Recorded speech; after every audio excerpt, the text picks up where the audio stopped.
Pittsburgh Steelers fans, what's going on? This is Jeff Hartman, senior editor of BehindTheSteelCurtain.com, with you for I don't even know how to describe the game we just saw between the Pittsburgh Steelers and the Carolina Panthers, the final score being 34-9. The Panthers absolutely shellacked the Steelers in the preseason finale. I was telling Bryan Anthony Davis, who I'm going to welcome to the show here shortly, that we've been through a lot of these fourth game preseason games, and that was about as bad as it gets, and it was boring. I felt like I was going to fall asleep through it. But let's bring Bryan on. What's up, Bryan? How are you this late afternoon, evening? I'm ready for bed, and I got to tell you, debacle is what I call this game. It was just ugly. Yeah, absolutely. It was. I don't even notice it. Dave Schofield's here. What's up, Dave? How did you enjoy that game? Enjoy? What do you mean?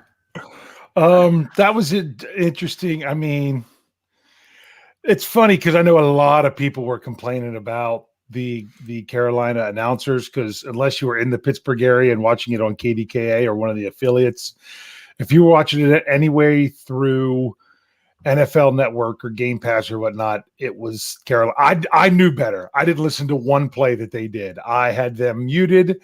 I had Steelers Nation Radio on my laptop listening to it, and I was listening to the play about anywhere from 5 to 8 seconds before it went down, since I didn't have the ability to rewind and watch the play twice. So I heard it, knew what was coming, and then could watch and see what I wanted to see. And honestly, with a game like this, it was worth doing it like that because it was not enjoyable. Well, fans that complained about Ross Tucker in Philadelphia, you can't say a word after you listen to Steve Smith. Oh my gosh, this guy. There were parts where it was kind of refreshing to hear someone give their honest to goodness take on something. I mean, he was basically saying that Dwayne Haskins was pure trash on the air, which he kind of was tonight. But anyways, he just wouldn't stop. And yeah, I've never been a fan of his anyways, but still, yikes. Yikes could be used to describe this game in a lot of different ways. We'll start off in general. This game, it kind of had a different feel to it based on the fact that Carolina, they had Sam Darnold in the game for almost the entire first half, I think. It was the first half. They had their starters in for a long time. Pittsburgh, they didn't have their starters in nearly as much as we had predicted just last night on the Steelers preview. Bryan, what do you think about just how the game went down? No real specifics just yet, but what were your thoughts? You know what?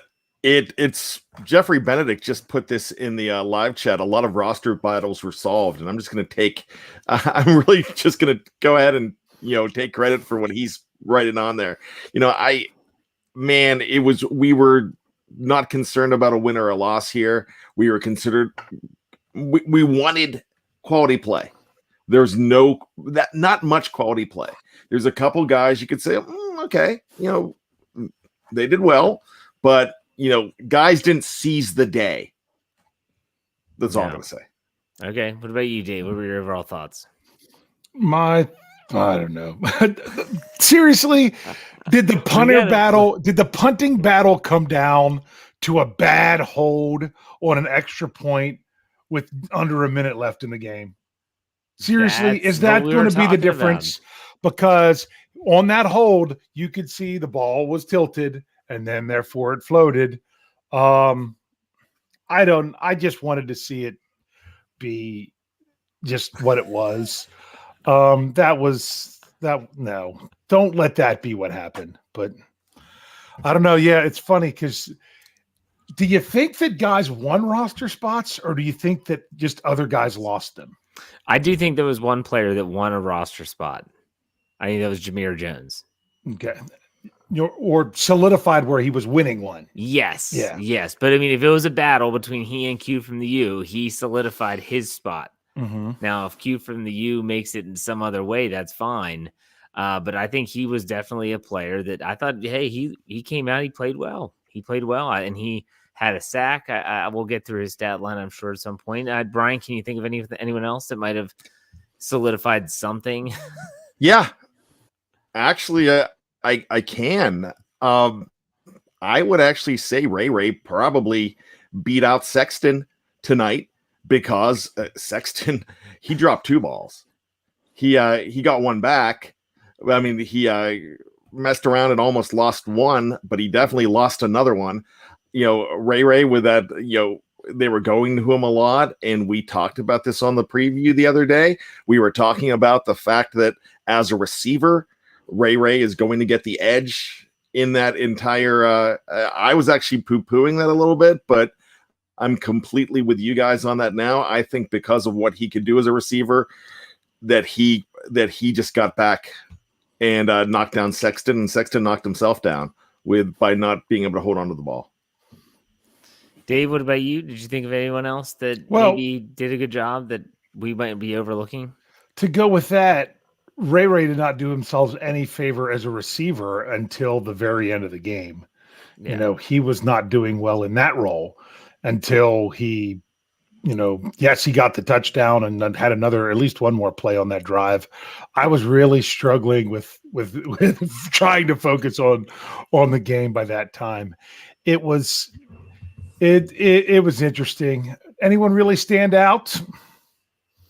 Mason Rudolph. Well, that's what Sean Manahan gave us $5. And I had said to Bryan before we came on the air, I said, the biggest winner tonight was Mason Rudolph.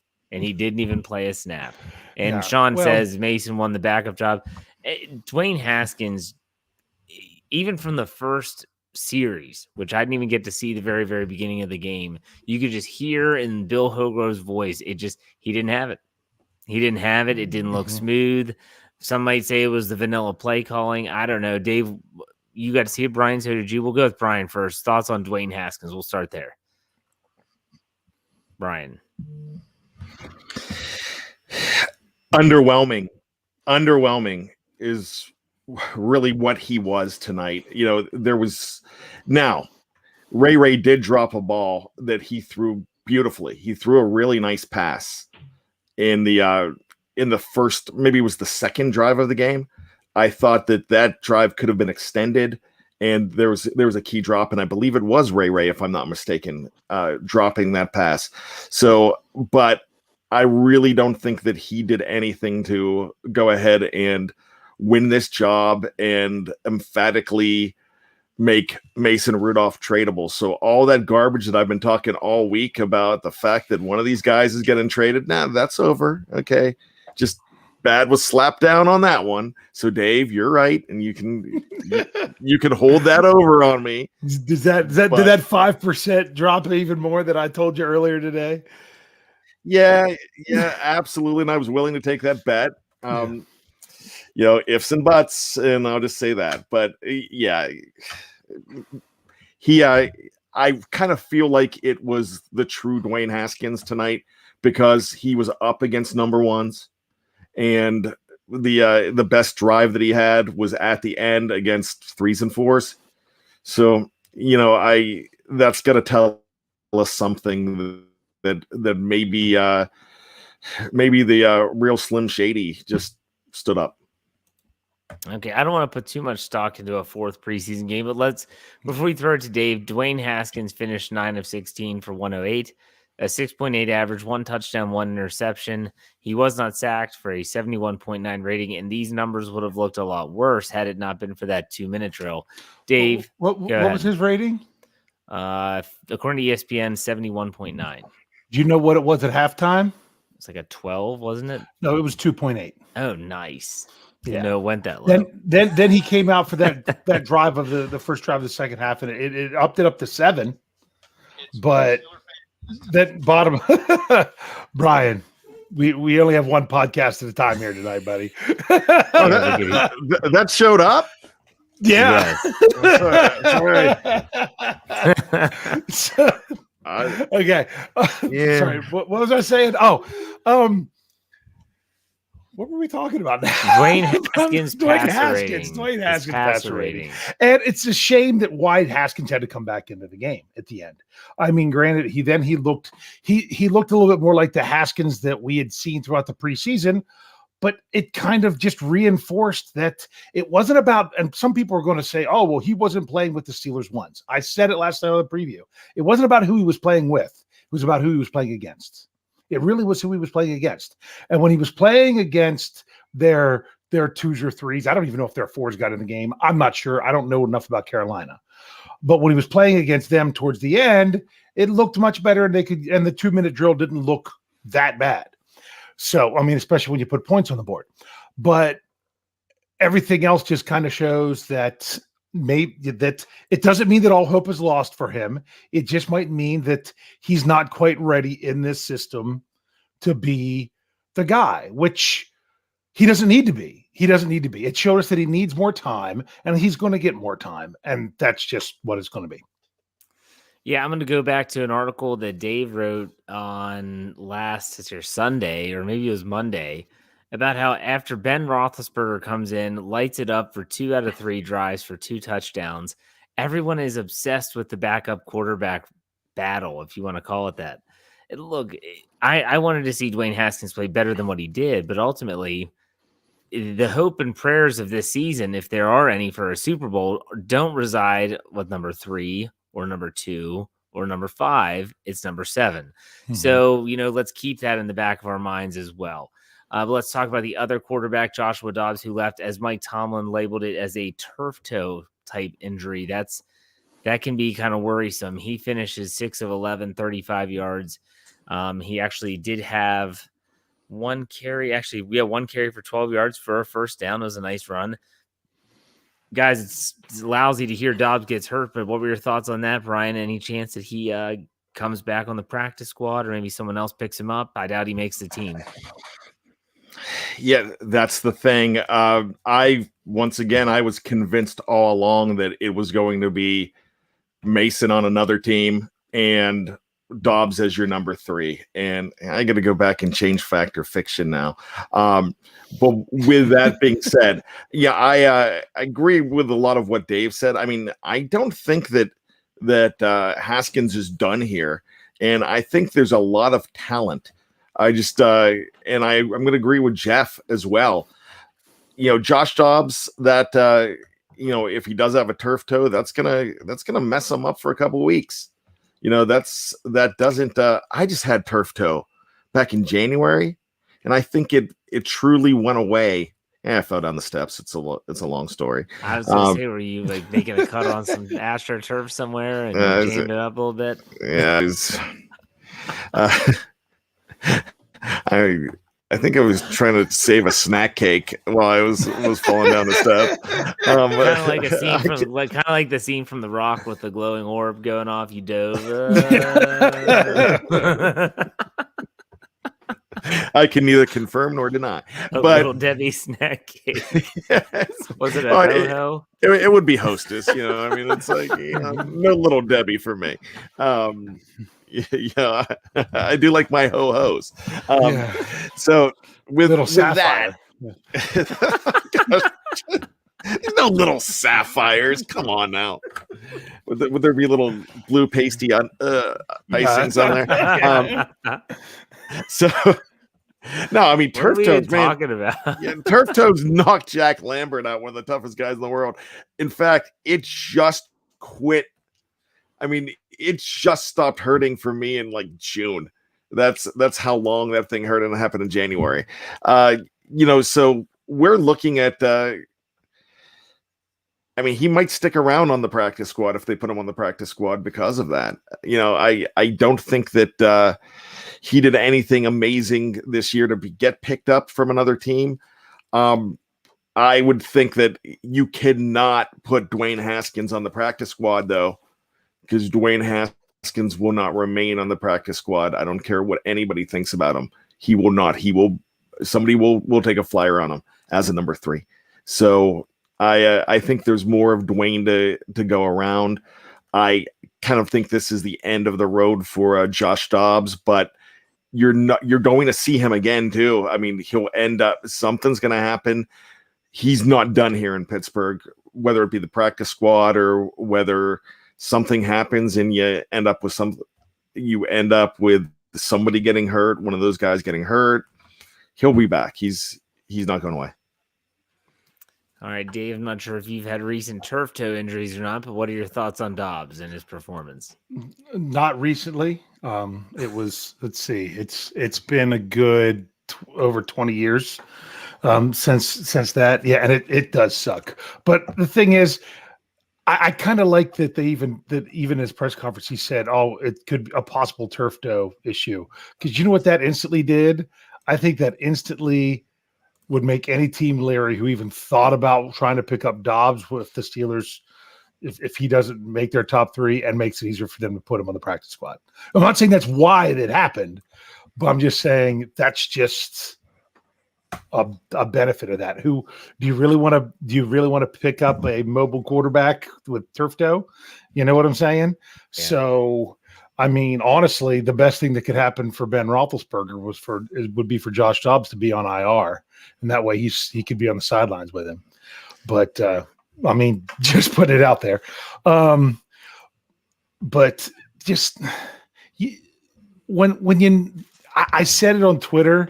This is what a game looks like when when one team is playing their third preseason game and the other team is playing their fourth preseason game.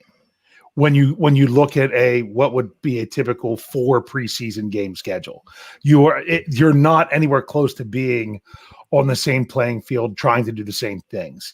And it was very obvious but the thing was, did I expect the Steelers to win this game after I found out they were playing it that way? I did not.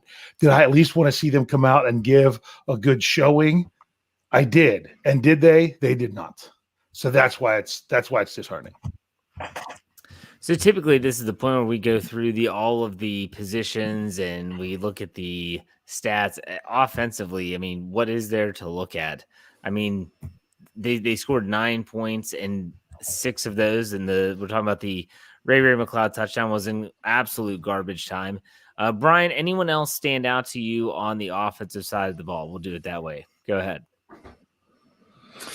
No, really, I can't tell you anybody that looked good. I mean, yeah, if we're going to say offensive line, I thought Kevin Dotson in a couple plays, and he was noticeable where he looked pretty good. You know, we can talk about everybody. I will say none of the running backs really impressed me whatsoever. Benny Snell included. He had one nice run and everything else was pure terror. Okay. Dave, anyone else on offense that stood out? I wouldn't say it was terror. I would say it's junior varsity. To use Coach Tomlin's term. I mean, that's what he said at halftime. He said that they looked like they were playing junior varsity.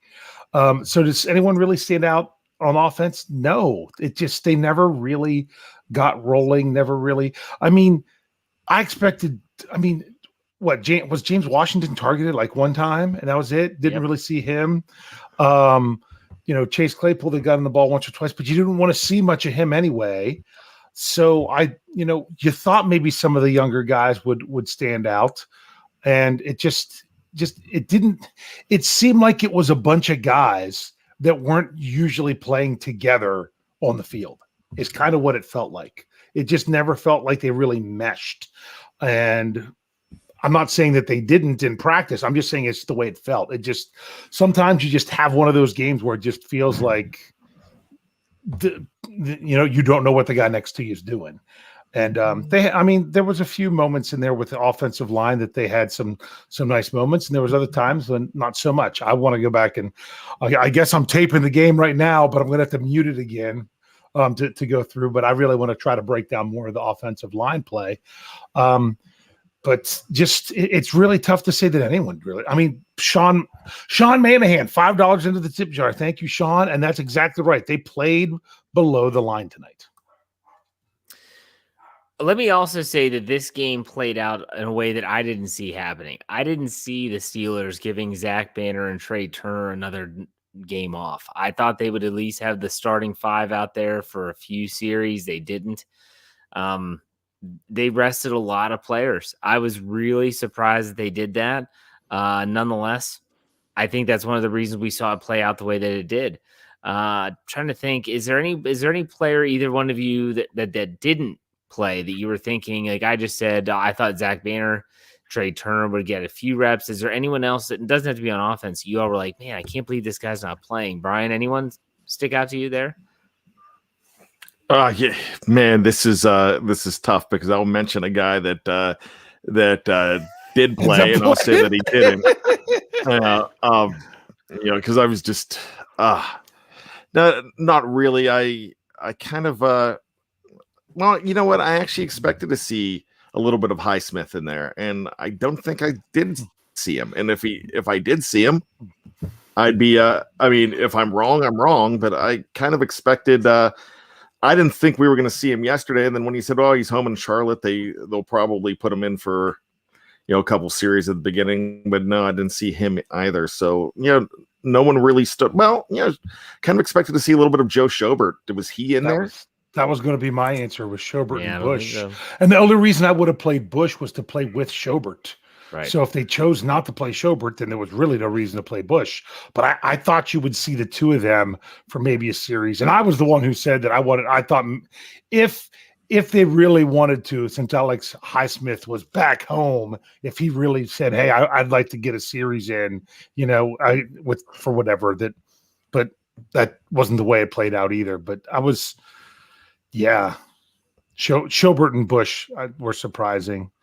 I mean, I assumed, did Freiermuth play? I didn't think he played because if he did, I didn't see him. No. But I didn't want to pull a bad and start talking about someone who was on the sidelines who had 5 catches. Yeah, no, he did not have 5 catches. No. But I'll tell you what, there's really not a ton to talk about here at the offense. We're actually going to take our break a little bit earlier today.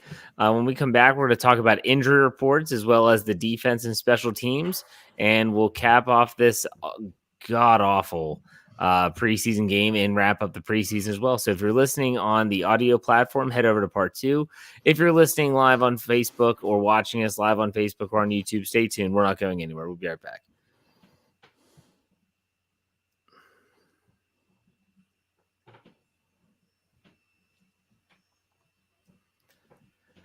All right, Pittsburgh Steelers fans, welcome back to the second segment of the post-game podcast of Behind the Steel Curtains podcast platform. I'm Jeff Hartman, joined as always with Bryan Anthony Davis, Dave Schofield.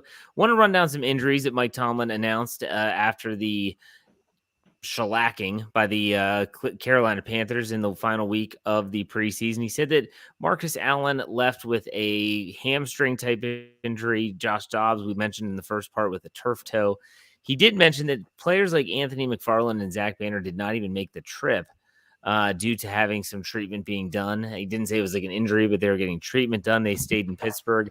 And then Matt Canady was sick and did not. Cameron. What did I say? Yeah. I don't even know. Cameron Canady was said sick. Matt Canada. Yeah. It was Cameron Canady. There you go. The long snapper was sick. He felt he might ill. be Snell, actually. And he got so that's why Christian Kuntz was the long snapper, I guess, for the entire evening. So he got a lot of looks. Let's talk about and got in on the plays down there. Well, let's Coach talk Tomlin about, said that doesn't mean anything to him when he did an interview with Bob Labriola earlier. That was reported like we got 9 other guys that are supposed to make the tackle on a punt. But I mean, Christian Kuntz was down there. How many times? They kept talking about him on the radio. If you guys were listening to the radio at all, you would have known that. But unfortunately, you got stuck with the sucky Carolina announcers. Well, let's talk about special teams since we're on the topic of the punter battle between Jordan Berry and Presley Harvin. They did what I had suggested all preseason, which was they went one punt and the other punt and the other punt. They just went back and forth. They didn't do you have a half, I have a half, etc. And then also Christian Kuntz, which you brought up. Bryan, did anyone help or hurt themselves tonight in either battle?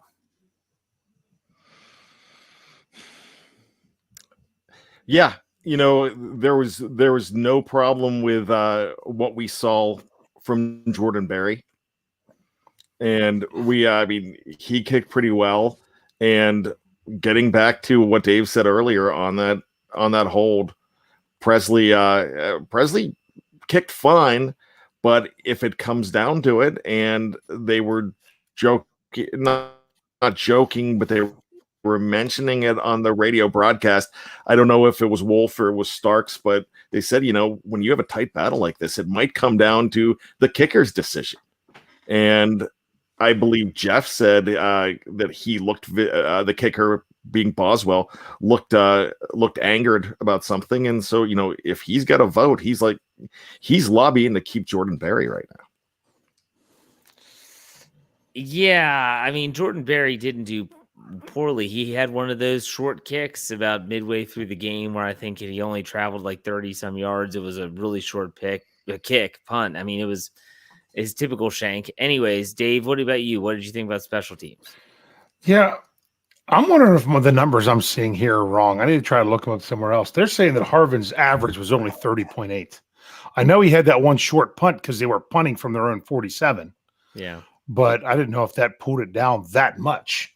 But honestly, I don't think either one did anything to go out and grab it or lose it unless they care a bunch about the holding.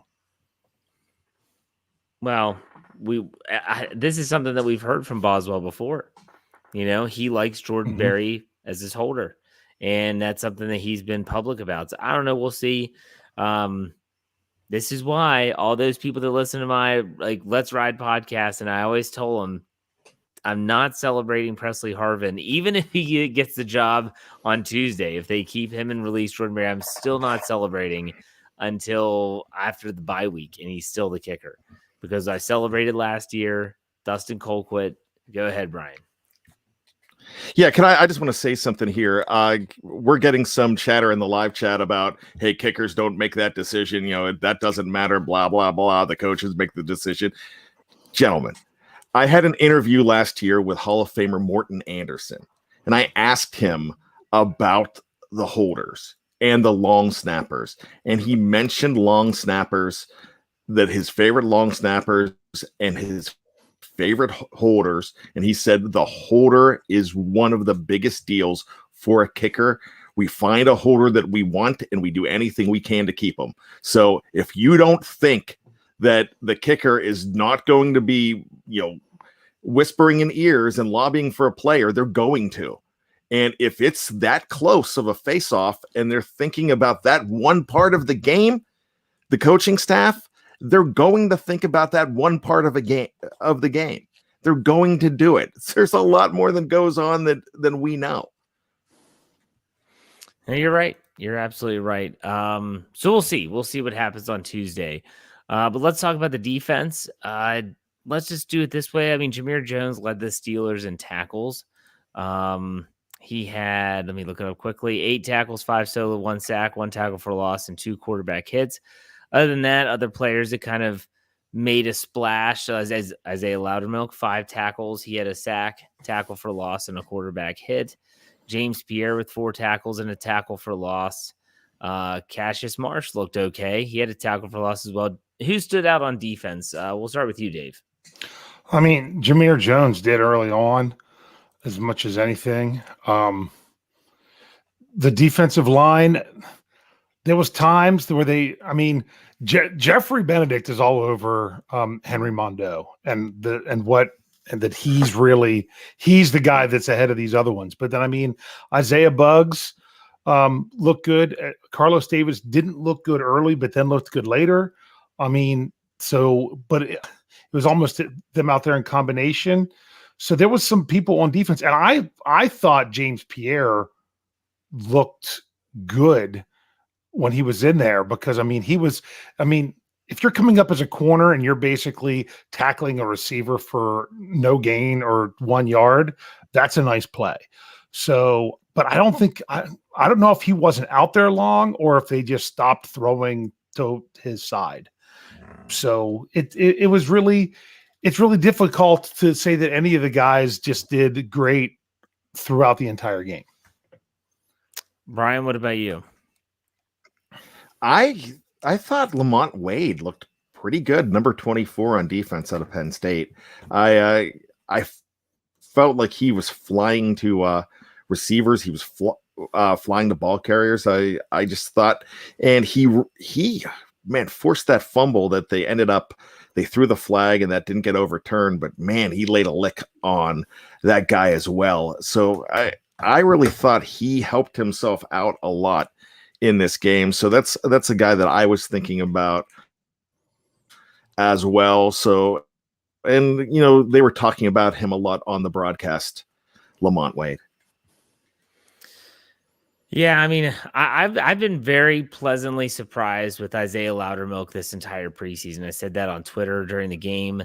He does come down with a sack in this game. But, I mean, here's a kid that when the Steelers traded into the 5th round to draft him out of Wisconsin, what did we all say? Who? Why? Like, what? No, we've never even heard of this guy.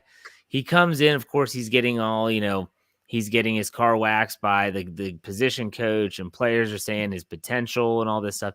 He looks like a young Cam Hayward, as crazy as that may sound. And I'm not just talking about physically, but the way he plays. I think that he has a really bright future with the Steelers. It might be a steal of a pick. And the reason why they traded a 4th round 2022 draft pick to the Miami Dolphins to get back into the 5th round and get him. I was one of the ones that said, he's going to make the team just because they traded up for him. No, he's going to make the team because he's been a quality participant on the defense. You all agree with that, Dave? Do you see the same thing that I do? Yeah, I mean, if he was a guy that it just seemed like all the other guys were just so much better than him, then you just kind of might have had to just say, you know what, we took a shot, we didn't get it. No, that has not been the case. He has shown that he is worth the investment of a season to try to develop him even more. Yeah. Bryan, any thoughts on Loudermilk? I thought he had a great presence about him, and he was in there with that sack and in there on another hit that I know Jameer Jones was in on that hit too. I think Loudermilk was there when they said that it was an incompletion from Sam Darnold.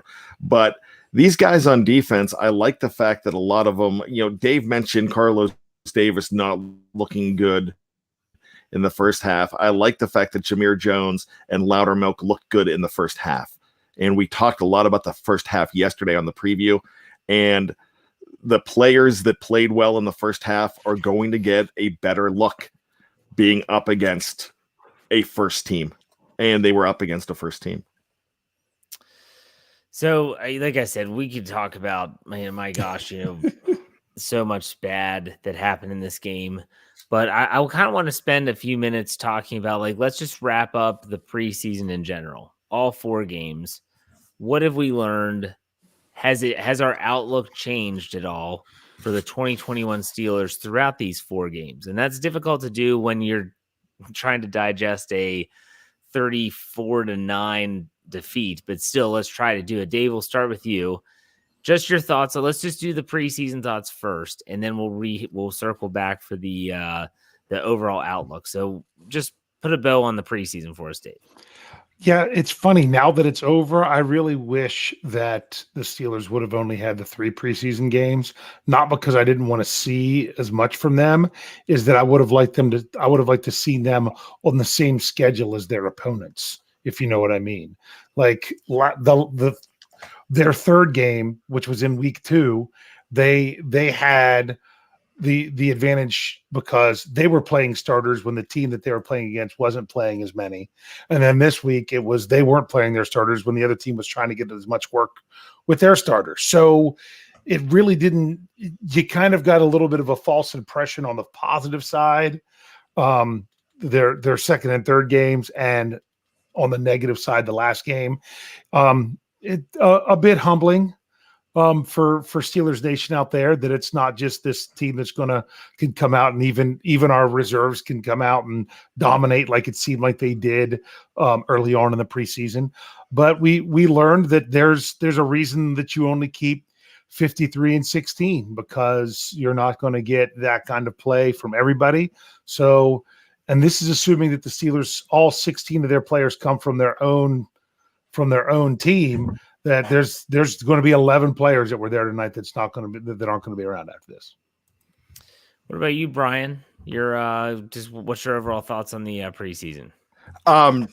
My thoughts are that the NBA has a summer league, and I'd kind of like to see a summer league for 3s and 4s and, players like that, because it's going to come down to September 12th when we're seeing all these guys, all these starters playing together once again. And once again, we're going to see this come down to that. And it seems like there's going to be some rust there, and it's all going to shake out. A lot of the guys that we were looking at today, we were looking at guys that they're not going to be a factor, and there's going to be guys that we are going to be seeing on. We are going to have some guys that we are going to be seeing on. I'm out. Well, we have a tip from Sean Manahan to give us another $5. Says we learned, like Yo said, and remember the Titans, we better blitz all night long. LOL. Steelers, that's their MO. They like to blitz. So definitely $5. Thank you very much, Sean. We appreciate it. Let's go ahead and we're getting spammed like crazy. Yeah, we are. Right now in the live chats. We apologize for that. That was one of reasons why Brian's little snafu there. A little distracting. That's okay. We're getting it. So it can be, anyone can block these people. So we'll take care of that. Yeah. All right. So let's talk a little bit about the outlook on the 2021 season. We all talked about it when the schedule was released. We talked about it with the draft, all this stuff. What in the world is going on with your all's expectations for the Steelers? Have they stayed the same? Have they changed? Bryan, we're going to start with you. What do you think? Okay. So as far as the expectations go, I just, stumbled through something when I was saying that I kind of like what I saw in week 3. And Dave and when I say week 3, the game against the Detroit Lions, which was the Steelers game 3. So, what I really liked about that was we got to see Ben and Najee on the field together. We got to see Ben and Muth. We got to see Ben and Ebron together. We got to see Ben and Deontay Johnson together. We got to see Juju. We got the best glimpse. Tonight was no glimpse of what the regular season is going to be. This when I was talking about the summer league and the NBA, reason I'm saying that is I'd rather see young guys trying to make the preseason that way, all against each other, and not kind of gumming up the works here and making the preseason mean something a little bit more, so we can see these teams ready on week 1. All right. Dave, what about you in regards to your outlook on 2021?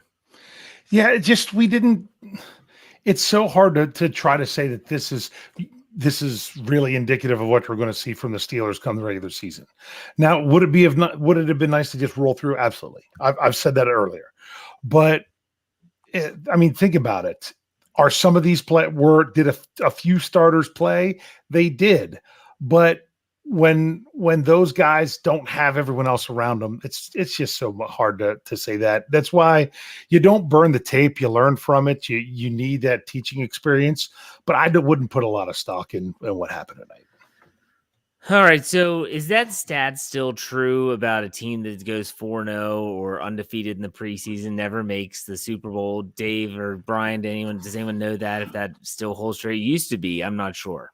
If the Steelers would have gone 4-0, I would have looked it up, but they didn't, so I don't care.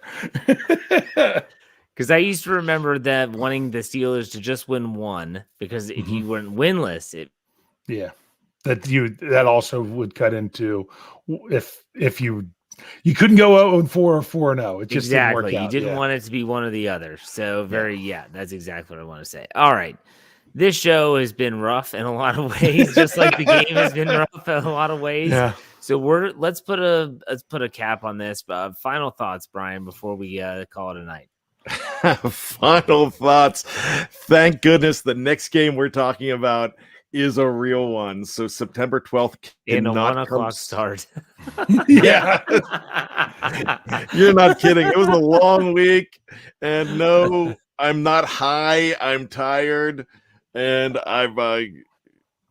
and I also look at some things that are happening in the background and I freak out a little bit. Doesn't mean I'm straight edge, guys. I don't do anything like that. But you know what? When we look at the whole thing, there is a lot to be excited about the Pittsburgh Steelers. When you look at the 53, that's going to be something that's going to be exciting. And it's going to be good. And the guys like the Jameer Joneses and the guys, even when you're talking about Dwayne Haskins and you put him in with 10 other guys that are starting every single week, and there's that continuity, he has a chance to be good. So a lot of people have an opportunity to be really good in here. I would love to see a guy like Lamont Wade make the team, if that's a possibility. I think he has a lot of talent. I'm loving Loudermilk. These guys are going to have an opportunity to be on the squad, and there's a lot to be excited about. Dave, final thoughts? Final thoughts. Okay, several things. One, I know everyone wants to know when you know the big thing. When's the big extension coming? You know, there was people that were still thinking it was going to be announced during the game. I didn't get why they thought that was going to happen. I'm still thinking it might not even be until the end of this coming week. Just to give you a timeline of stuff, the Steelers are off obviously tomorrow and Sunday. They practice Monday, Tuesday, Wednesday. Then they're off again from Thursday to Sunday with 4 days off in there to then get ready for the regular season. You know, so it could come somewhere in there. It could, for all we know, it could come in 10 minutes.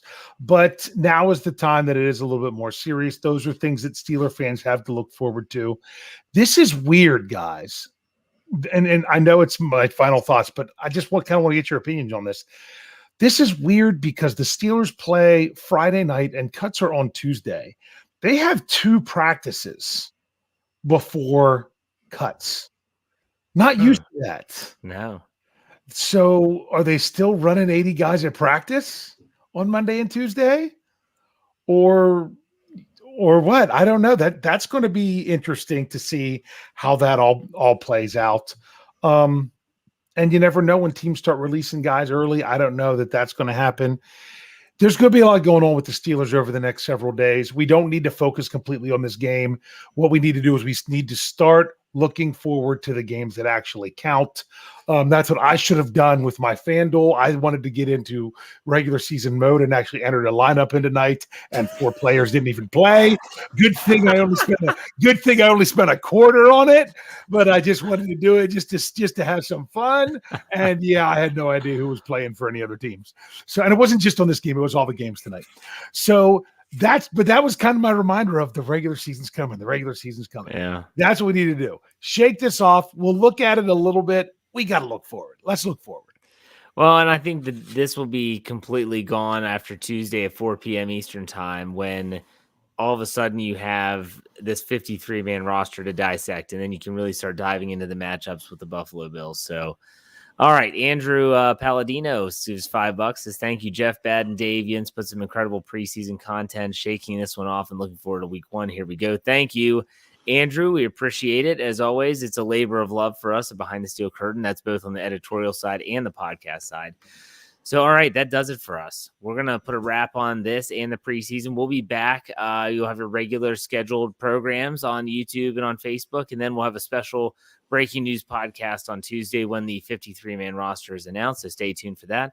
In the meantime, we'll see you next time, not for a couple weeks, for another post-game show. Take it easy, everyone. Go Steelers.